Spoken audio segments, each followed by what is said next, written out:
যারা হেয়ার স্টাইলে একদমই পারো না, খোঁপা করতে একদমই পারো না, আজকের ভিডিওটা হলো তাদের জন্য।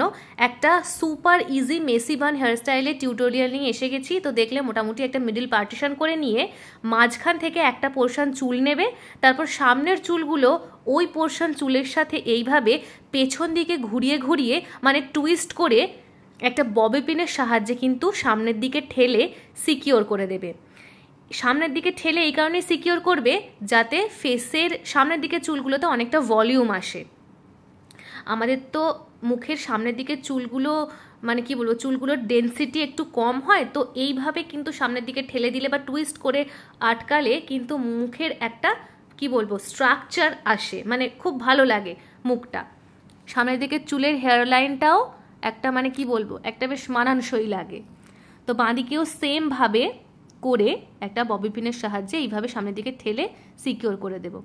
তারপর পেছন দিকের চুলটা একটা রেগুলার রাবার ব্যান্ডের সাহায্যে যেমনভাবে নর্মাল চুল বেঁধে নিলে, ঠিক আছে, এত দূর অবধি তো সবাই পারবে।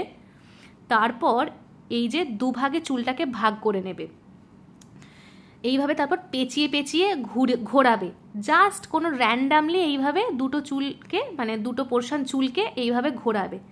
যাদের শোল্ডার লেন্থ চুল বা তার থেকে একটু বড় চুল বা আমার মতো বড় চুল সবার কিন্তু এই হেয়ারস্টাইলটা করতে পারবে, যে কোনো লেন্থের চুলে মোটামুটি শোল্ডার থেকে।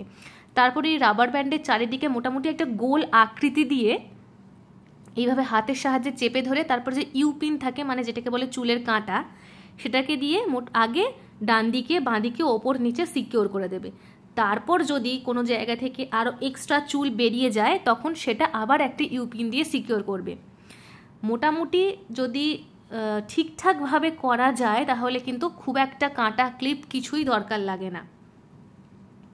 আমার এই নিচের দিকে একটুখানি চুল বেরিয়ে গিয়েছিল, তো সেটাকে আমি আবার সিকিওর করে দিলাম। আর ব্যাপারটা তো মেসি, এখানে কোনো ধরা বাঁধার নিয়ম নেই। মেসি মানে মোটামুটি কি বলবো একটা টান টান ব্যাপার নয়, মেসি। তো এইভাবে হলো। তারপর যদি তোমাদের কোনো অক্সিডাইজড এরমভাবে নেকলেস থাকে বা হ্যান্ডমেড নেকলেস থাকে সেটা তোমরা কিন্তু এইভাবে আটকে দিতে পারো, একটা গাজরার লুক দেবে। তারপর বাকি যে দড়িটা থাকে সেটাকে এইভাবে চুলের চারিদিকে পেঁচিয়ে ভেতরে ঢুকিয়ে দিলে দেখো খুব সুন্দরভাবে কিন্তু এটা কিন্তু সারাদিন থাকবে, একদমই খুলে যাবে না। এই হলো আউটলুকটা। আশা করি তোমাদের অনেকটা হেল্প হবে আর যে কোনো ইন্ডিয়ান ওয়ের সাথে পুজোয় ক্যারি করতে পারবে। তো আজ এইটুকুই। কেমন লাগলো ভিডিওটা কিন্তু একদম জানাতে ভুলবে না। দেখা হবে খুব তাড়াতাড়ি।